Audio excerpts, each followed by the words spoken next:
posibilidad ng tagumpay o kabiguan, ng ligaya o lungkot. Kaya marapat lamang na tanggapin si Jesus bilang tagapagligtas at Panginoon. At matapos yun ay panariwain ang katapatan at paglapit sa Kanya bawat araw o day by day. Ang day by day ay naglalayong umalalay sa pang-araw-araw na pamumuhay. Narito po si Kuya Ed Lapis sa mensaheng pinamagatang Surviving Fear.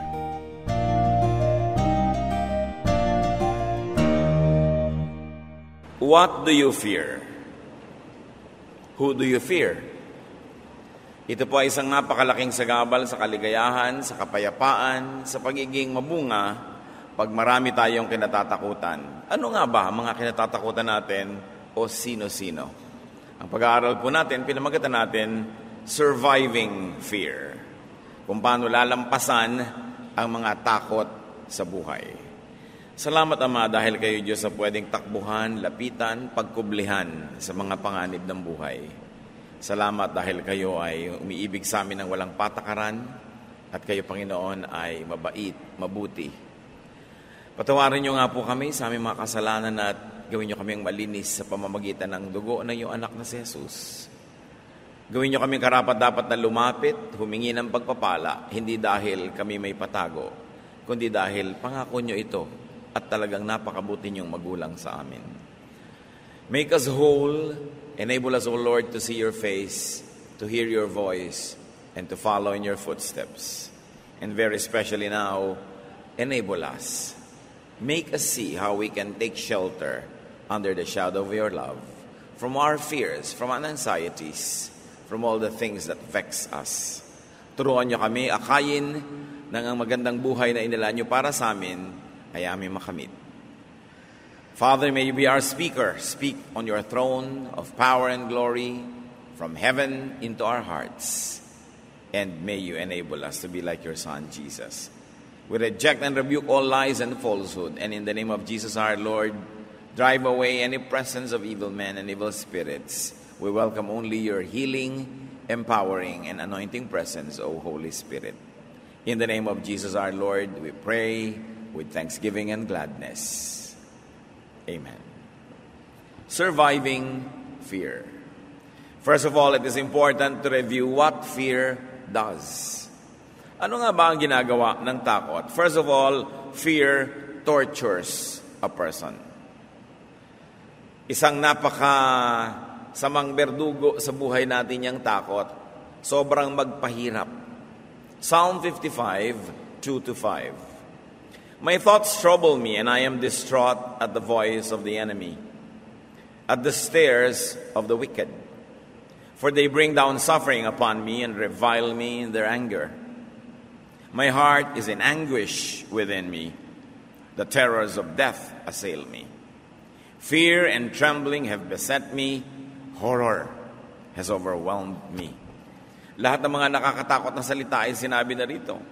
Sabi niya, binabagabag ako ng aking mga iniisip. No? Sobra akong natatakot, madinig ko lang ang tinig ng kaaway at ang mga sulyap o irap sa akin ng mga masasama ay gumugulo sa akin. Nagdadala sa akin ng matinding pagdurusa at talagang ako ay pinahihirapan. Sabi niya, ang puso ko ay nabibigatan, nagdurusa at ang mga nakakatakot na bagay ay patuloy na sumasalakay sa akin. Natatakot tuloy ako, nangangatog, nanginginig dahil puro lagim at sindak ang laman ng aking isipan. So pag atin pong sinanalyze ang mga kahulugan at mga pagpapakita rito ng ginagawa ng takot, it is really mental, it is emotional, and actually it is a spiritual suffering, which of course translates also into physical suffering. And the tormentor, worst of all, is inside you. It is you. Dahil yung pag-iisip natin, pag-aalala, pananakot sa sarili, guni-guni, at mga imahinasyon ang pinagmumulan ng maraming takot na ito. Habang totoong meron itong konting basis, merong konting factual root ang nagnanakot sa atin, pero ang lahat na ng kabuuan nun ay dagdag na ng ating mga guni-guni. May konting pinagbasihan ng takot, pero pinadami ng imahinasyon. Fear limits a person. Isa pa yan na ginagawa ng takot. Fear paralyzes and frustrates. Kaya nakita nyo, kahit yung mga aso o mga hayop na masasagasaan mo sa kalsada sa gabi, pag nakakita ng ilaw ay hindi gumagalaw, na nagiging parang bato. Maraming mga tao, pag biglang sumiklab o pumutok, sa halip na makatakbo palabas ng dapat labasan, ay naninigas at nagiging parang bato because fear paralyzes. And fear doesn't only paralyze the body, fear paralyzes the mind, the emotion, the intelligence of a person. Ezra 4:4-5. Then the peoples around them set out to discourage the people of Judah and make them afraid to go on building. They hired counselors to work against them and frustrate their plans. Ang bayan ng Israel ay kalalaya lamang sa napakatagal na pagkakabihag sa ibang kaharian at nagsisimula silang buuin muli ang templo, ang mga pader ng kanilang lungsod. Pero may mga nanakot. Tinakot sila ng mga kalaban na ayaw na maging malakas sila at makagawa talaga ng kuta. So, tinakot sila ng tinakot. And the result, Ezra 4:24, thus the work on the house of God in Jerusalem came to a standstill.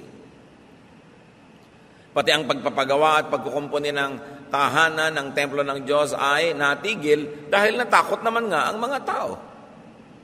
Napakarami nating proyekto sa buhay, mga pangarap, mga mithiin, ang hindi natutupad, hindi natutuloy dahil takot ang nangunguna sa atin. Natatakot mapahiya, natatakot mabigo, natatakot na malugi, natatakot na masaktan, wag na lang. Siguro marami ring pag-ibig ang hindi natuloy sa sobrang self-defense. Natatakot ma-reject, natatakot na mahirapan, so huwag na lang. Fear distorts. Fear distorts a person, a perception, a reality. Napapalitan ng takot ang kulay ng mga bagay, pati hugis nito, pati tunog nito. Because fear corrupts. Nagpapapangit, nagpapadumi, nagpapabulok. Hindi lang ng mga bagay na nasa labas, kundi ng atin mismong kalooban. Fear uglifies. Kahit siguro idodrawing ninyo, kung tayo isa na yung mag-drawing, ang mukha na isang taong natatakot, pangit. Alam ka naman, ang ganda-ganda, ang charming-charming, tapos sabi sa ibaba, natatakot. Iba, hindi ka panipaniwala. Kasi pag natatakot ka talaga, nakakapangit yon. Nakakapangit ng ugali. Yung mga taong takot na takot sobrang mautangan, hindi ka pa lumalapit, nakasimangot na. Yung mga taong natatakot maabala, lagi na lamang na umiisibid sa'yo, sumisinghal sa'yo, para huwag kang magkaroon ng lakas ng loob na mga abala sa kanya. Yung mga taong natatakot mautangan, napakaraming ginagawang mga pader at bakod para hindi siya malapitan. Takot talaga ay nagpapapangit ng ugali. Sa takot mong maisahan ka, ikaw na nanguuna. Sa takot mong malamangan ka, ikaw na manglalamang. 1 Samuel 28, 5-8. When Saul saw the Philistine army, he was afraid. Terror filled his heart. He inquired of the Lord, but the Lord did not answer him by dreams or Urim or prophets.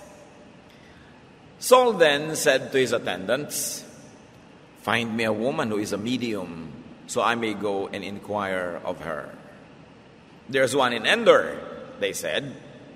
So Saul disguised himself, putting on other clothes, and at night he and 2 other men went to the woman. "Consult a spirit for me," he said, "and bring up for me the one I name." Bago po ito naganap, nawala na ang pagpapala ng Diyos kay Haring Saul. Nakahanda na ang lahat para siya bumagsak bilang hari at mapalitan. Nagkaroon ng digmaan, sobrang natakot itong si Saul. Pero bago ang digmaang yon, ipinagbawal niya ang paghingi ng payo sa mga manghuhula, sa mga espiritista, sa mga talaytayan at mga dinadaluyan ng espiritu, sa mga medium at mga wizards, tulad ng pagbabawal ng mga ninuno ng Israel sa ganitong gawain. Pero nung nagipit na siya, nagtanong sa Diyos at hindi siya sinagot, anong ginawa niya? Dahil sa takot, kailangan niya makakuha ng supernatural answer. Nagbalat kayo siya, nagdamit siya ng damit na hindi panghari, at sa dilim ng gabi nagtago siya at nagpunta siya sa isang ganun ngang babae, sa isang medium. So yung sarili niyang batas ay sinira niya at lalong nagalit sa kanya ang Diyos. Ang resulta, lalong napasama ang kalagayan ni Saul, natalo siya sa digmaan sa kinabukasan, at nagpakamatay pa siya. Pumangit ang lahat. Lalo nang pumangit.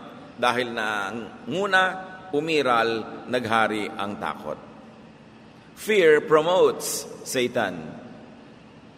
Fear promotes evil. Kaya naman yung mga laging nagyayaya sa akin, manonood tayo ng horror movies, kung magbabayad tayo para matakot. Ba't hindi tayo magbayad para kumain? Para mag-relax, magpa-foot massage. Magbabayad ka para matakot, para mapanaginipan mo sa gabi.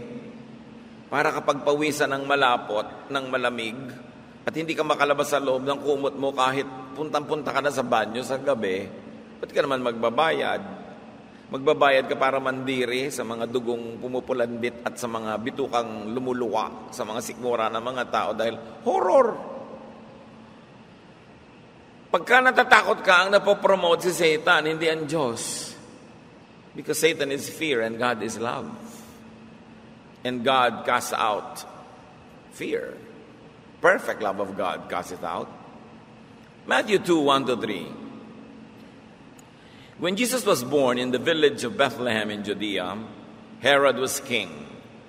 During this time, some wise men from the east came to Jerusalem and said, "Where is the child born King of the Jews? We saw his star in the east and have come to worship him." When King Herod heard about this, he was worried, and so was everyone else in Jerusalem. So ipinanganak na ang tunay na hari ng Israel, pero hindi nila alam, hari ng spiritual na kaharian, hindi nung physical.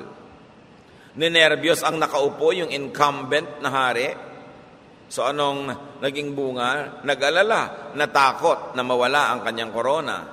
The result of fear of losing the crown, Matthew 2:16, he gave orders for his men to kill all the boys who lived in or near Bethlehem and were 2 years old and younger.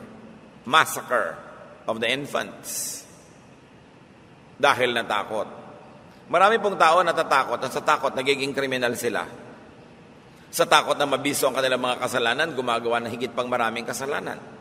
Sa takot na mawala ang minimiti o pinapahalagahan nila ay humahanda sila o kaya'y napapasubo na gumawa ng napakasamang mga bagay. Fear really is our enemy. Fear is the enemy of godliness. Fear hides God. Pag ang tao'y natatakot, nakukubli ang Diyos. Natatakpan ng kinatatakutan niya. Nawawala ang Diyos sa altar ng kanyang buhay at ang idinadambanan niya doon ay mga nakakatakot na mga bagay. Doon siya nakatuon, doon siya nakaluhod, at doon siya sunod-sunuran, at doon siya naaalipin at nakakawawa. Matthew 14:30, Peter got down out of the boat, walked on the water, and came toward Jesus. But when he saw the wind, natakot, he was afraid, and beginning to sink, cried out, "Lord, save me." Habang nakatingin siya sa Panginoong Hesus, nakakalakad sa tubig itong si Pedro. Nung tumingin sa mga alon, sa hangin na ipinapakita ng gumagalaw na tubig na nanggagaling sa dagat, natakot. At dahil natakot siya, nawala na ang kapit ng mata niya sa kanyang Panginoon at napakapit ang mata niya sa tubig na nakakatakot, nilamon siya ng tubig. Habang siya ay nakatingin sa Panginoon, nakalutang siya. Nung tumingin siya sa tubig, dun siya lumubog. Fear could be an idol. Kung meron siguro sa mga bahay nating mga altar, at marami naman sa mga Bible-based Christians, walang ganong physical na altar. Pero siyempre, meron pa ring spiritual altar. Ano kaya nakadambana doon? Pag natatakot ka, yun ang nakalagay doon. Pag takot kang mamatay, si kamatayan yung nasa altar mo. Pag takot ka maghirap, yung image ng kahirapan ang nasa altar mo. Pag takot ka magkasakit, mga sakit ang nando sa dambana, na tuwing makikita mo yun, napapaluhod ka ng lulumod, sumasamba ka doon at nakakawawa ka noon dahil doon ka nagsasubmit. Kaya dapat tinatanggal yan at inilalagay sa altar ng buhay natin ang Diyos. Ang kanyang salita, ang kanyang mga pangako. At yung napakadami na niyang nagawa sa atin na pagpapatunay na siya'y mabuti, mabait na Diyos, dapat yan ang laging ginugunita, inaalala, minememorya, kinukwento, pinag-uusapan, at ipinagpapasalamat. Napakaraming pagpapahirap na ginagawa sa atin ng takot. Yung mga sa gabi ay hindi makalabas ng kwarto dahil natatakot. Yung mga hindi makagawa ng gustong gawin dahil natatakot. Gustong-gustong mag-tour, natatakot sumakay ng eroplano. Gustong-gustong mamasyal sa mga iba't ibang mga pulo, natatakot mamangka. Sa bagay, sa maraming bangka sa Pilipinas, nakakatakot naman talaga. Dahil kulang sa mga safety gadgets at sa mga gamit. Hindi yun ang fear na pinag-uusapan natin, yung fear na may basihan, dapat kang matakot. 50 kayo sa isang maliit na bangka na walang katig. Hindi spiritual yan, mental yan, utak lang ang gagamitin mo, hindi ka talaga dapat sumakay. Ang pinag-uusapan natin yung mga takot, yung may konting-konti lang basihan at karamihan na imahinasyon. Natatakot na pagtaksilan ng asawa, wala namang basihan, lagi nalang tuloy galit na galit, nervyos na nervyos, pumapangit, nasisira ang ugali, hindi na maganda ang samahan nilang mag-asawa, dahil lang doon sa takot niya at kung wala namang basihan. Now, what must we realize about fear? Makinig kayo mabuti mga kapatid. Fear is mostly only in the mind. In your mind. 99% ng mga takot, guni-guni mo lang. Iniisip mo lang kasi. Katulad ng mga taong natatakot, baka daw matunaw na lahat ang mga yelo sa North at South Pole. Ano kaya mangyayari? Kaya, bakit ka may dalang salbabida? Naku, baka matunaw na ang North Pole. Mga taong natatakot na magbanggaan ng mga planeta at madurog ang daigdig. Ano naman na magagawa mo kung nagbanggaan nga? Di magkapira-piraso ka. Mapipigil mo ba yun? So ikaw na natatakot, nahihirapan ng loob, yung hindi natatakot, nag-e-enjoy sa buhay. Pero pareho lang naman kayo nasa planetang ito. Yung mga sobrang natatakot malugi, hindi na mamumuhunan kahit kailan. Yung natatakot matalo, hindi na yan makikipag-contest kahit kailan. Yung natatakot masaktan, hindi na magtitiwala. So nabuhay nga kayo. But what quality of life do you have? So very nice, so very safe, but not very enjoyable. Dahil nabubuhay sa takot. At tatandaan nyo, it is mostly in your mind. Except for those that are really very valid. May mga valid, ha? Matutulog ka sa isang hotel, walang fire escape, ang kipot-kipot ng mga pasilyo, ang kapal-kapal ng carpet, ang daming hagdan mong daraanan bago ka makalabas, dapat ka talagang matakot na baka magkasunog. May basis naman Pero hindi yun ang mga takot na pinag-uusapan natin. Yung wala namang basis. Okay, konti-konti ng basis, pero inalipin ka na. So fear is personal. It is based on personal experience. Tulad ng mga phobia. O bakit takot na takot ka nang sumakay ng elevator? Kasi minsan, 2 o 3 beses ka nang na-trap. Pero ilang libong beses ka nang sumakay sa elevator na hindi ka naman na-trap, at ang tinatandaan mo lang yung konti na na-trap ka, kaka-phobia ka tuloy. O nakondisyon ka ng mga nanay mo na matakot sa ipis. Bakit maraming mga tao ginagapangan ng ipis habang tulog na naginip pa in color? Ikaw naman makakita lang ng dumadaang ipis, papaakyat ka na sa silya. So lugi ka. Yung mga elevator na kinakatakutan, tanungin mo, bakit ang elevator girls? Pinagkakakitaan pa nila yung pamamalagi dyan. Nakaguantes pa, up, di ba? Down. Siguro kahit nananaginip sila, up, down. Hindi sila natatakot. Ba't ikaw natatakot? Dilugi ka. Yung natatakot ka sumakay sa eroplano, sa palagay nyo ba yung mga piloto, palili pa rin yun kung delikado?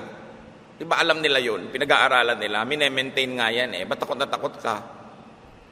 At saka, gano'n ang kilala mo sa buhay? Karami. Sino kaya sa inyo natatakot lumipad sa aeroplano? May your hands. Sige nga, aminin. O, sino pa? Huwag nyo ikahiya dahil talagang kung yun O, marami. Gaano na karami sa totoong buhay nyo ang kilala nyong namatay dahil nag-plane crash? Meron na ba? Malamang wala. O baka isa.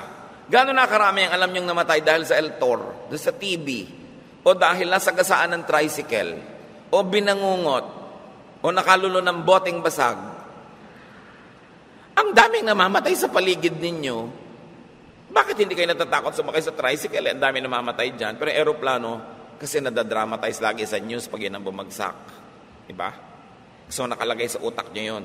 Next time natatakot kayo, huwag nyo kayong matakot. Dahil ang dami-daming lumilipad, wala pa sa 1% yung namatay dahil doon. Marami pa nga namamatay sa higaan nila Higit lalong maraming namamatay sa ospital kaysa sa aeroplano. Di huwag kayo pumasok sa ospital. Di ba? It's in your mind. Yung iba, dahil lang nakabalita ng mga tsunami, ayaw na magpunta sa beach. Sa banyo mo nga, namamatay ka kahit walang tubig, nababagok. Di ba? Maraming kinakatakutan. Anything you fear that most others don't should not be feared. It is based on a personal conditioning. Na-condition ka lang. Like fear of snakes. Takot na takot tayo sa snakes. May kilala na ba kayo na natuklaw at namatay talaga? Diba? Dahil dyan, bakit naman yung mga taong hanap buhay yung manghantig ng mga ahas? Hawak-hawak nila yung mga ahas, tinuturo ang sumayaw. Tinuturo ang, ginaganyan-ganyan yung mga ahas. Gaano karami na sa atin ang namatay sa kagat ng aso? Mas marami. Pero pag nakakita ba kayo ng aso, pinupukpok nyo, tinatapakan, dinudurog ang ulo. It's conditioned. Although totoo namang dapat iwasan yung ahas. Dahil marami may kamandag. Pero sobra ang takot natin dyan. There are people who are so afraid of germs. Kaya laging may alcohol, pahid ng pahid, punas ng punas. Takot na takot sa mikrobyo. At may mga taong takot sa balot. Talagang pag nakita yung balot, hindi na makatulog. No? Pero yung iba naman, nilululun pa yon, nakakaapat pa. Pero kaya siguro gabi nabibili yung balot para di mo na makita. Diba? Huwag mo nang tingnan. But most faiths are based on personal perception and perspective. Bakit marami mga tao allergic doon sa mga events ng bihisan? Hoy, a-attend tayo ng debut na gano'n, bihisan. Ay, ayoko. Naku, asiwa ako dyan. So, natatakot ka lang magbihis kahit may isusut ka naman. So, lagi ka na lang hindi nakaka-attend, ang dami mong namimiss na fun. Bakit yung mga social climber? Gustong-gustong umattend dyan. Meron pa nga, hindi naman imbitado sa mga kasalan sa mga hotel, nagbibihis ng maganda at kain ng kain doon. May ganyang mga racket, mga kapatid, Kasi akala nung iba, sino yon? Baka kamag-anak ng lalaki. Sabi ng mga kamag-anak ng babae. Yun naman mga kamag-anak ng babae, sabi, baka kamag-anak ng lalaki. Kaya nakakalusot, kain ng kain. Baka naman tularan nyo pa. Maraming mga tao allergic sa mga expensive places. Natatakot. Alam nyo ba na dyan sa corner Shaw Boulevard and EDSA nung araw, may isang restaurant na air-conditioned, popular restaurant. Walang pumapasok. Nagtataka sila, ito lang ang branch natin na hindi kumikita. Kasi ang daming pedestrian na naglalakad sa tapat nun dahil hintuan nyo ng mga bus, ng mga jeepney, mga tricycle.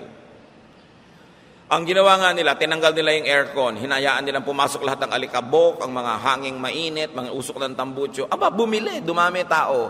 Bakit? May phobia sila sa social at air-conditioned na restaurant. Pareho lang ang presyo, Hindi na iba.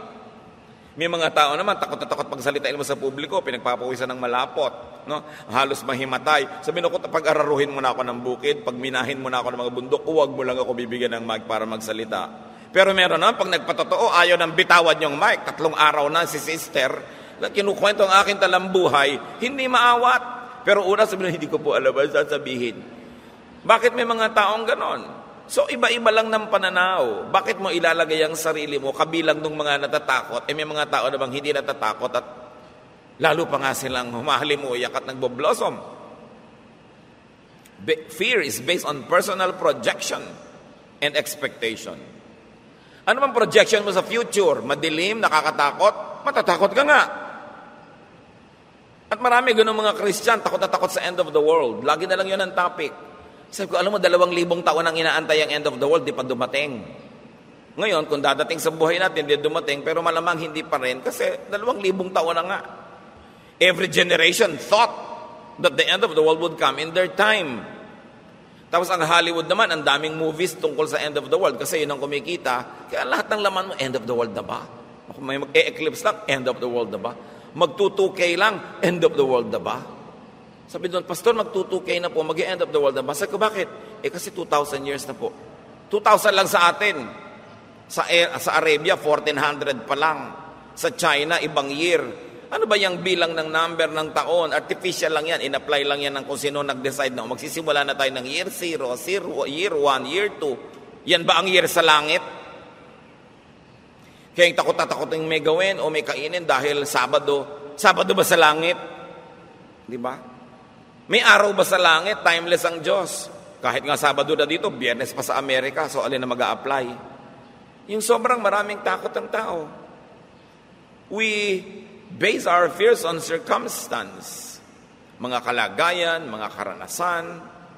Therefore, as I have said, most fears are personal. Bakit takot ka sa dilim? Yung sister mo, hindi. Ba't hindi siya ang tularan mo para mas lumaya ka? Takot ka sa number 13, tapos ang lagi mong pinapanood pa, Friday the 13th. So ano nangyayari tuwing Biyernes at the 13th? Takot na takot ka. Pero natatapos din yung Friday the 13th na yun, na yung ibang hindi natakot, na buhay ng masaya, ikaw nalugi. Kaya dapat tanggal-tanggalin mo yung mga takot. Because fear is personal, what do? Change your personality. Dahil doon lang yun nakabase. Napakaraming kinakatakutan ng tao na nagpapakaliit ng kanyang mundo. So you fear by flying, but look at the pilot and the crew and most passengers, nag-e-enjoy. Meron kumisan, pag-aalis ang aeroplano, talagang halatang-halata mo, takot na takot. Meron naman talagang nanonood na agad ng dapat panoorin, nagbabasa, nag-e-enjoy. Talagang bawat ibinayad niya, e-enjoyin niya, hingi ng maiinom doon sa stewardess. Yung isa naman, maglanding na po sana. Pareho lang kayong nandun, ikaw natakot siya, hindi. Di ba lugi ka? Di ba dapat may baguhin ka sa utak mo? Kasi ikaw yung nalulugi. Panatag sila, enjoy pa nga, pero ikaw nagdurusa. You suffer, they don't. You suffer, they even enjoy. Change your life. So apply this to most of anything you fear. Sa mga elevator rides, sa mga EP, sa number 13, sa darkness, yung mga heights, yung natatakot ka, nalulula ka sa mataas, bakit naman yung mga skydivers at mountain climbers? Bakit sila? So yung takot mo, pang iyo lang, pwede mong palitan. Yung iba takot sa enclosures, bakit naman yung mga minero 2 linggo sa ilalim ng lupa? No? Yung mga iba natatakot tumanda, bunga lang yan ng media. Kasi maraming produktong dapat itinda, so tatakotin mo ang taong tumanda para bili siya ng bili ng pampabata. Kaya naman 70 years old na, mukha pang 10 anyos, hindi ba lalo namang nakakatakot yun? Ano ito? Maligno. Batang-bata ang mukha, banat na banat ang mukha, tapos pag nagsalita, let us sit down. Ay, si Impo na pala ito. Bakit mukhang teenager? Di ba? Tapos ang ganda-ganda ng mukha, tapos tinignan mo yung leeg, parang puno na ng nyog. Sabi nila, faces lie, but necks don't. So lagi ka ngayong naka-turtleneck kahit mainit. Lagi kang nakabandana. Ba't hindi mo ipakita yung leeg mo? Sabi mo, yan ang badge of my courage. Diba? Kasama pa ako sa lumipol sa mga Kastila noong 1571. Baka magkamonumento ka pa. Pero yung talaga ang bata-bata na mukha tapos, would you give me some drink? Impo, bakit po kayo ganyan? Anong masamang espiritu ang pumasok sa inyo? Yung iba takot na takot maging mahirap. Majority ng tao sa planeta ang hihirap. Bakit naman buhay pa rin? Diba? Yung iba takot mamatay. Ba't ka matatakot mamatay? Mangyayari naman talaga yon. Ang atupagin mo habang buhay ka, mabuhay ka. At pag namatay ka, di mamatay ka. Pero yung buhay ka pa, pinapatay mo na yung sarili mo sa takot, lugi ka niyan. Change your personality kung marami kang drama. Ba't pinag-uusapan yan? Sabi ni Lord, I came that you might have life and have it abundantly. Hindi naman bagay, lalo sa mga Kristiyano, yung maraming takot. Para ka namang walang Diyos. Salita mo lang yan, na-memorize mo lang yung scripture, pero sa buhay mo talaga, takot ka na takot. Baka hindi totoo yan. Kailangan mag-review ka. Now, what to do with fear? Face fear. Wala kang mababago at mapagwawagian ang hindi mo muna haharapin. Kailangan harapin mo yan.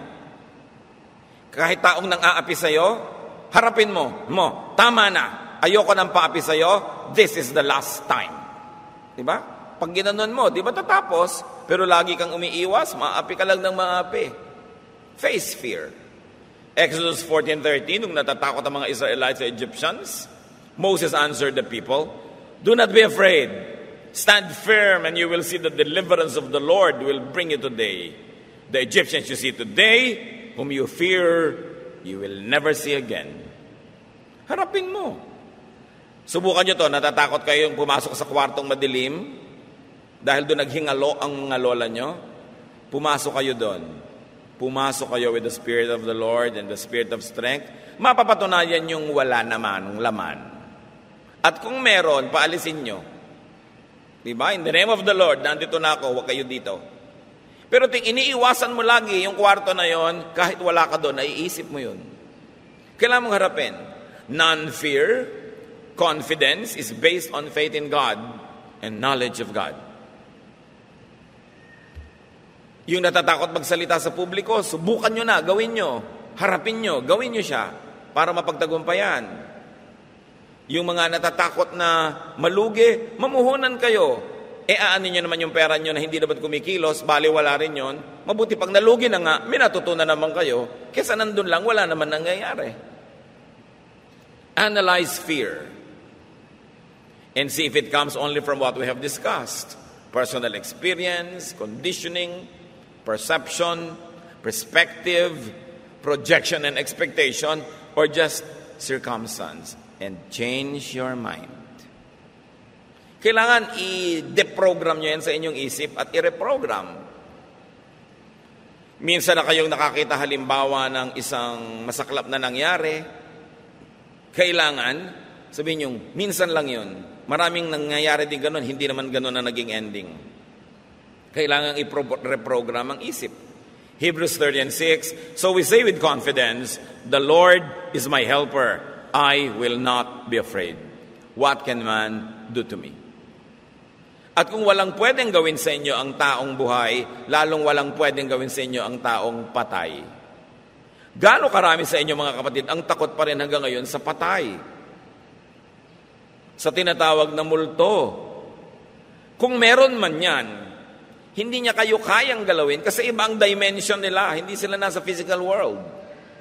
Kayo nasa physical world. Bagamat may spiritual world kayong kinabibilangan din. Kasi meron tayong espiritu, meron tayong katawan. Pero kung meron naman mga espiritu, nasa spiritual world lang sila. So doon lang sila sa spiritual part mo makakapanggulo.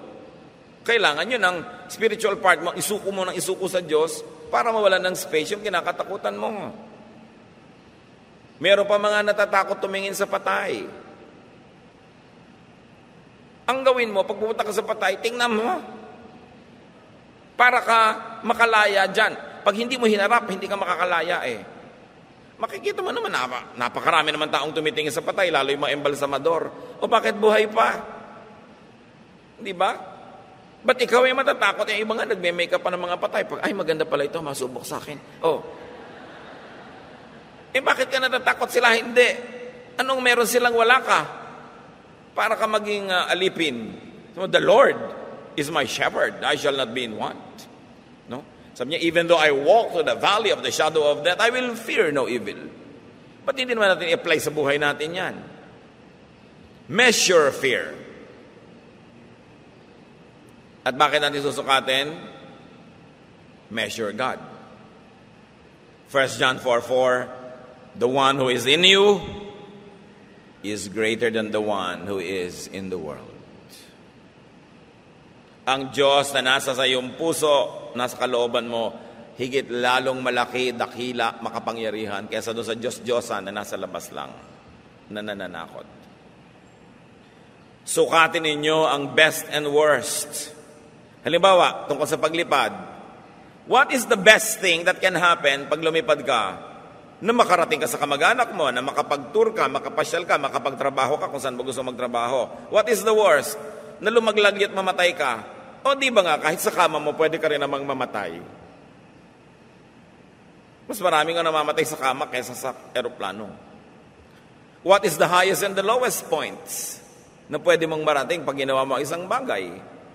What is the biggest and the smallest size? What is your worst loss? Ano ba, ayaw mong mamuhunan? What is your worst loss? Nawala yung pera mo. What is your best gain? Na nadoble mo yon o na-triple mo pa. Sukatin mo yan. At makikita mo, kapatid, yung mga takot, talo. Now, hindi yung takot na may basis, ha? Kasi may feasibility study ka, hindi mo dapat gawin yung business, di wag. Pero yung takot na ini-imagine mo lang, defamiliarize fear. Yun yung sinasabi natin. Natatakot ka halimbawa sa itsura ng bangkay, lagi mong tingnan, madede-familiarize in the reverse. Kasi katitingin mo, namanhid ka na. Nalaman mong wala naman nangyari. Kung gusto mo, haplusin mo pa yung kutis kung papayagan ka ng kamag-anak. Change its angle. Yung pa mga iba nagpunta sa patay, naku, baka dalawin tayo. Sino ka naman na VIP para dalawin nung namatay? Kaano-ano ka naman niya? Ang dami-daming dapat dalawin, hindi pinupuntahan, ikaw pa. Para naman yata ang laki ng ego mo. Di ba? Ba't ka naman pupuntahan nung namatay? Kaano-ano mo siya? Ba't ka natatakot? Pagsasayang ka ng panahon? Imagination mo lang yan. 2 Timothy 1:7, God's Spirit doesn't make cowards out of us. The Spirit gives us power and self-control. Yun ang ibinibigay sa atin. Nakokontrol mo sarili mong nervyusin, lumalakas ang iyong loob. Pag tinatahanan ka ng Espiritu ng Diyos, tumatapang ka. Hindi nagiging reckless, ha? Hindi nagiging pabaya. Matapang lang. Hindi tuwag. Look at fear from the point of view of heaven. Look at fear from the point of view of God, who is God over all. 1 Corinthians 10:26, the earth is the Lord's and everything in it. So nakikita nyo yon? Sa Kanya ang lahat. 1 John 3:20, God is greater than our hearts and He knows everything. So God is greater than our fears. Natatakot ka lang kasi tinatanggal mo ang tingin mo sa Diyos. Yun lang yon. So ibalik ang tanaw sa Diyos. Yung iba natatakot magpa-opera. Sa bagay, medyo nakakatakot naman talaga. Yung makakatulog ka, wala kang kontrol sa buhay mo, hindi mo alam kung ano nangyayari, naka-respirator ka, hindi mo alam kung babangon ka pa o hindi. Di ba? Pero, gano'n naman karaming tao ang hindi nag-survive ng operation compared to those who survive. So look at the statistics. Ang konti-konti nung hindi, mas higit na marami, yung talagang nagigising uli at lumalakas ulit, nabubuhay na naman. So yun ang pagtuunan mo ng pansin kaysa yung kaisa-isang kwento na nag-fail. Lalo na mga mahirap, kung hindi ka magpapa-opera, kailangan talaga. Kaya kailangan, huwag mong takutin ang iyong sarili. Ngayon, talaga para matapos na ang fear mo or not, submit to it or conquer it. Tulad ni Esther, meron siyang mahalagang misyon, pero pagka humarap siya sa hari, baka maging kamatayan niya ang bunga. Pero dapat niyang gawin. So sabi niya sa Esther 4:16, I'm going to the king, and if I perish, then I perish. Yun yung bahala na sinasabi nila, ang tunay na kahulugan ay bathala na. Si bathala na ang makapangyari. Gagawin kong dapat kong gawin, yung hindi ko kayang gawin, ipagpapa sa Diyos ko na. Bahala na. Hindi kay sera-sera. Kundi I have done what I could, at the end of what I can do, I will have to let God do what only He can do. Kaya nakaka-empower yon. Hindi naman yan kay sera-sera. Kaya pag sinabi mo sa katulong, o ikaw nang bahala sa bahay, di ba, ibig sabihin may gagawin siyang tama, imamanage siya ang bahay. Kuya, ikaw nang bahala sa amin. Kay sera-sera ba yon? Ibig sabihin, o lilingapin mo kami, ikaw na ang magtatanggol sa amin. Aasahan ka namin. Akong bahala sa iyo. Di ba, sasagutin mo? So, hindi yan kay sera-sera. Kaya pag sinabi mong, it's up to the Lord, yung matanda nating kasabihang bahala na, nasabi nga nila, ay galing sa batalan na. Yun yung ginawa ni Esther. If I perish, then I perish. Sige na lang, let's cross the bridge and see what happens. Kesa naman, imagine ka lang ng imagine, dapat mo namang gawin, katulad ng pagpapa-opera, dapat mong gawin. Katulad ng pagharap ni Esther sa hari para iligtas sa mga Israelites, dapat naman niyang gawin. Wala naman siyang choice. So gawin na lang, nang matapos. Kasi ang tagal-tagal mong iniisip, hindi naman na-accomplish yung dapat ma-accomplish, humahaba ang pagdurusa mo. Isaiah 41:13, For I am the Lord your God, who takes hold of your right hand and who says to you, Do not fear, I will help you. Kamatakot. Place God above fear. Lagi naman talagang may fear. Ilagay mo yung Diyos sa ibabaw at sa harap para Diyos yung makita mo. Deuteronomy 31:6, Be strong and courageous. Do not be afraid or terrified because of them, for the Lord your God goes with you. He will never leave you nor forsake you. So what do you fear? Weakness, poverty, sickness, harm, pain, loss, death? God is God over all of this. At ang Diyos ay sapat. Who do you fear? People? Things? The dead? Hebrews 13:6, The Lord is my helper. What can man do to me? Anong pwedeng gawin sa akin na hindi pwedeng pigilin ng Diyos kung ayaw niya? Pag ayaw ng Diyos, hindi pwede. Pag pinayagan niya, hindi mo rin naman mapipigil. So frame your fear. Limit it. Deconstruct it. Alisin mo yung power niya over you. Remember, ang pinag-uusapan nating fear, yung baseless, ha? Hindi naman yung may basis. Put God and Jesus in the equation. Nakakatakot naman, magpo-opera ako, pero dapat talagang tanggalin itong kulani. Di ba? Dapat talagang tanggalin itong tumor. Put God in the equation. Sabi mo, I will sleep, but God is awake. I will undergo a process, but God is there in the operating room. And I will trust God. And I will do whatever I can, humanly speaking, to choose the best doctor, the best hospital, and the best approach. So you do your homework. Pag nagawa mo na lahat, yun yung bahala na. Psalm 23 verse 4, Even though I walk through the valley of the shadow of death, I will fear no evil, for you are with me. Your rod and your staff, they comfort me. Kayo na maaaring sa mga darating na panahon will undergo operation. You know, kasi pagka nag-submit ka sa pampatulog, parang sinabmit mo lahat. Yung mga tao find it hard na papatulugin ako, then I have no control over myself, over what will happen. I will have no participation in my being revived if there's no need. Pero sabi niyo, even though I walk through the valley of the shadow of the operating room, I will fear no disaster because God is with me. Depende sa ospital, ha? Okay. Depende sa doktor. So, titingnan niyo yung track record. Di ba? So, your rod and your staff, they comfort me. Basta do your homework. Eliminate all reasons and reasonable points why you should fear. And then, when you have done that, do not fear. Only believe. Be free to enjoy life. To give the most to life, and to get the most out of life. Pag lagi kayong takot, you cannot give your best. And you cannot get the best from the universe. Pag lagi kayong takot, hindi kayo mapapahinga. Kahit kayo nakahiga, gising ang diwa nyo. Pag lumilipad kayo, gusto nyo na mag-landing. Pag nandun naman kayo sa land, makaka-invento kayo na ibang kakatakutan. John 14:27, the Lord speaks. Peace I live with you. My peace I give you. I do not give to you as the world gives. Do not let your hearts be troubled, and do not be afraid. Ang pinakamadalas na turo ng Panginoon, do not fear. Yan ang pinakamadalas yung banggitin. Now, how to be free from learned, acquired, and invented fear?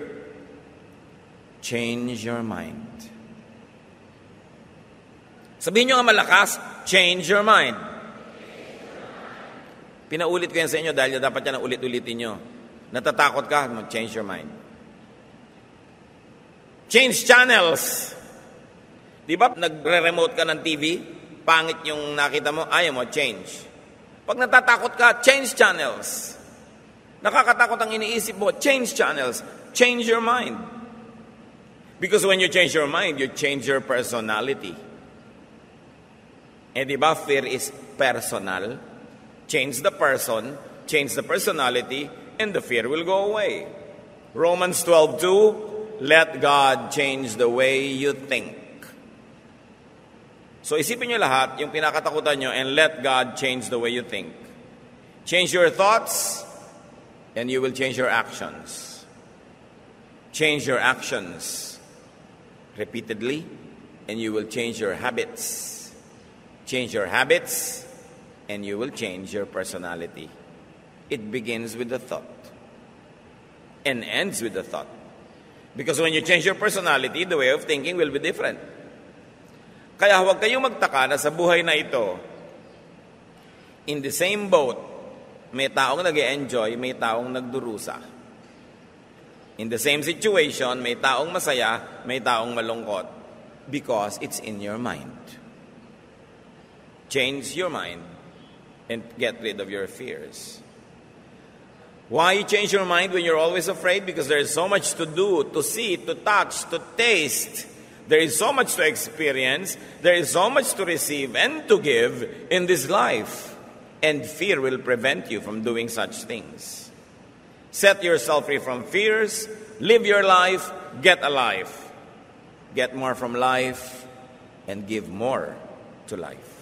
Dear God, thank you that we can rely on you. Salamat pwede kaming lumapit sa inyo. Salamat pwede kayong hingan ng pabor, hingan ng pagpapala.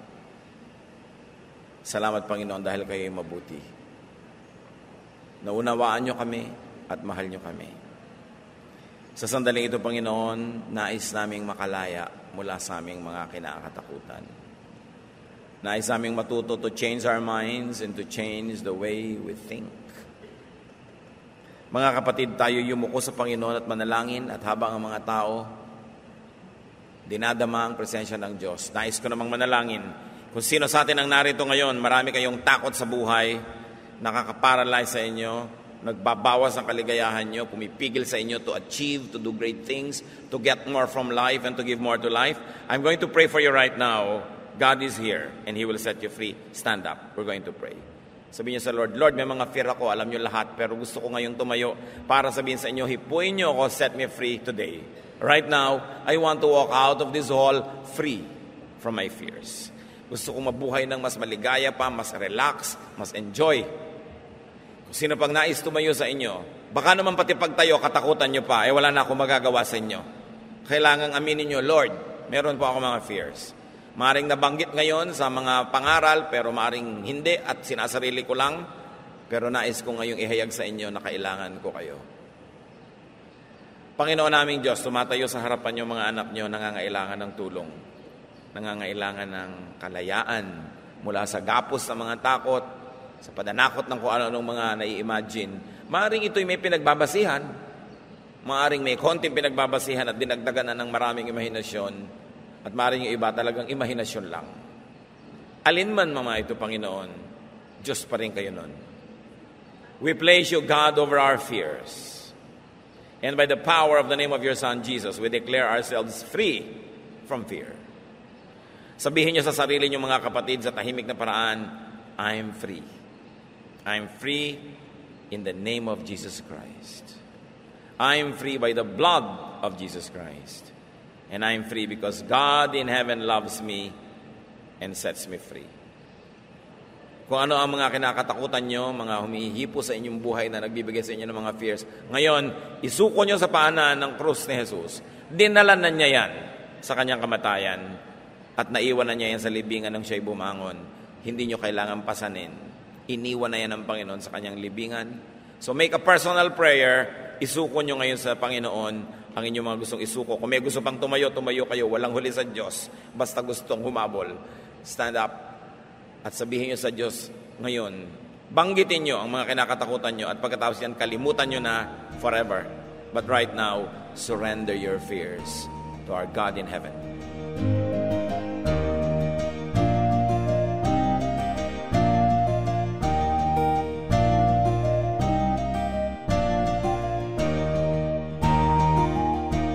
Ang katatapos pong mensahe ni Kuya Ed Lapiz ay pinamagatang Surviving Fear.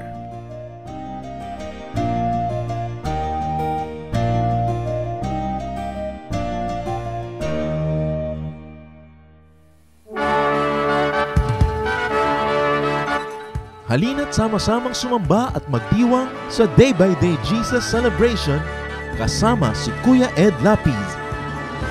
Bulwagan ng Panginoon PICC, one Sunday a month, Philippine International Convention Center, Rojas Boulevard, Pasay City. All other Sundays sa mga day-by-day mini-bulwagan ang pagtitipon. Para sa buwan ng Oktubre, gaganipin ito ngayong October 6, 2024. 8 a.m. ang First Jesus Celebration, 10 a.m. naman ang Second Jesus Celebration. Para sa iba pang detalye, bisitahin ang ating official Facebook page, Day by Day Friends.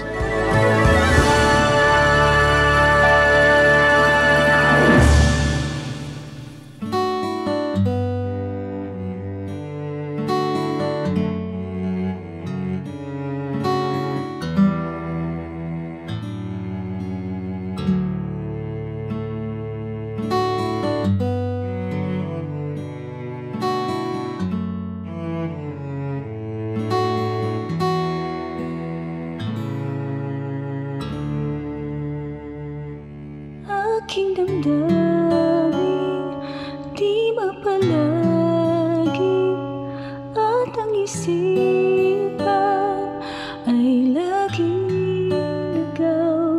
Di mawawari ang buhay palagi, kahit itama ay hindi sapat. Nais kong itama ngunit iabot at di sapat.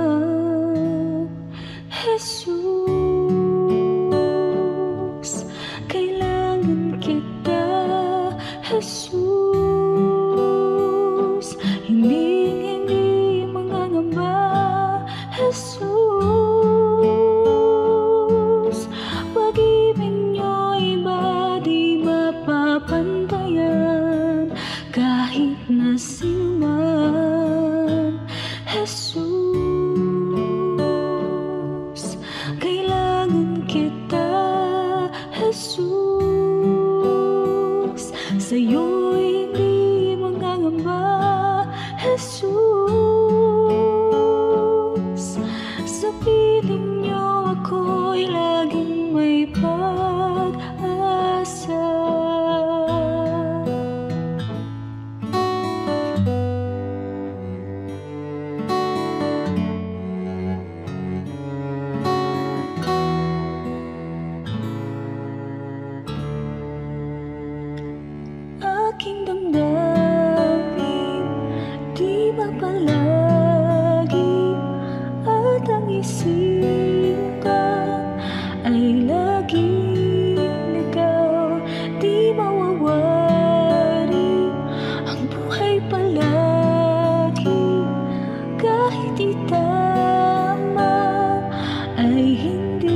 sa'yo'y hindi mangangamba, Jesus. Sabihin niyo ako'y laging may pag-asa.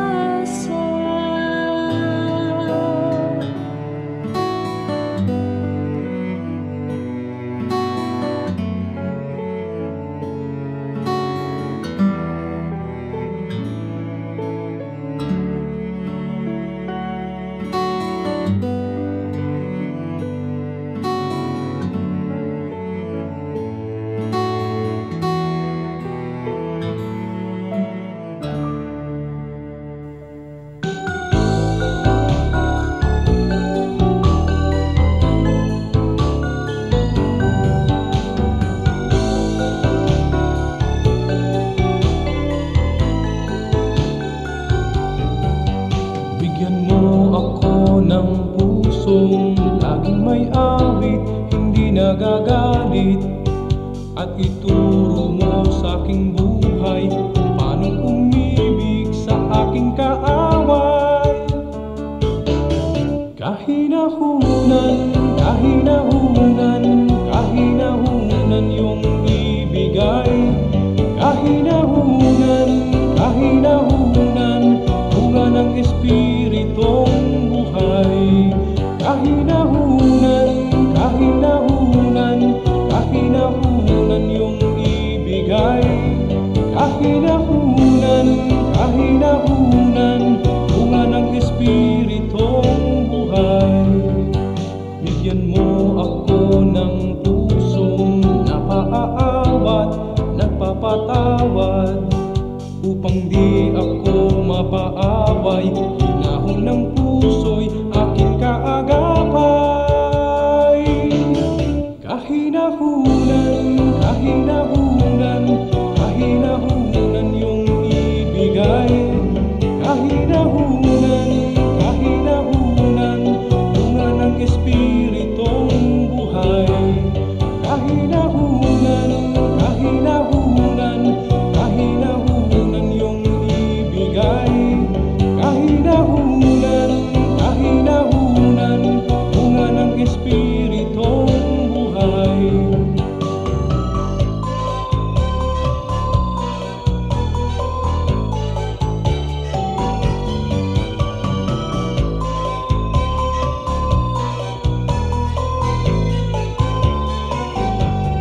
Kahinahunan, kahinahunan, kahinahunan yung ibigay.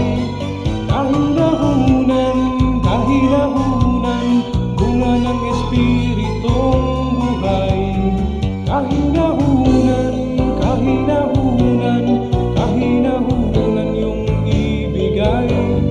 Kahinahunan, kahinahunan, bunga ng Espiritong buhay. Kahinahunan, kahinahunan.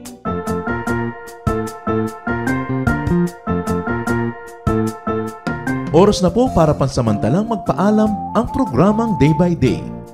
Tayo po'y magsama-sama tuwing ika-6 hanggang ika-7 ng umaga, araw-araw. Magandang umaga po at mabuhay ang Panginoong Hesus!